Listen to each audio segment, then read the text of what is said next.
রাজশাহীতে প্রথমবারের মতো প্রদর্শনের জন্য বাংলাদেশ প্রিমিয়ার লিগ বিপিএলের ট্রফি আনা হয়েছে।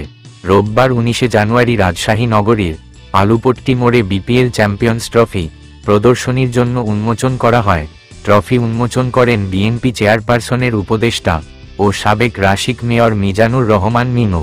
সর্বসাধারণের জন্য রাখা এই ট্রফি দেখতে ভিড় করেন ক্রিকেট প্রেমীরা। চ্যাম্পিয়ন্স ট্রফিকে খুব কাছ থেকে দেখতে পেয়ে অনেকেই উচ্ছ্বাসিত। অনেকেই সেলফি তুলে সাক্ষী হয়ে থাকতে চান ট্রফির সঙ্গে। অনেকে প্রত্যাশা করেন চ্যাম্পিয়ন্স ট্রফি যেন এবার রাজশাহীর ঘরেই আসে।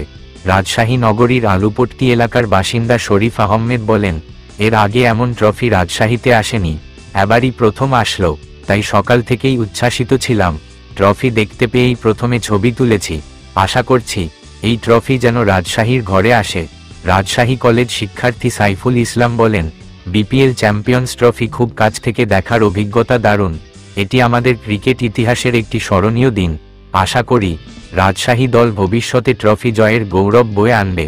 মারিয়া খাতুনও তুলেছেন সেলফি।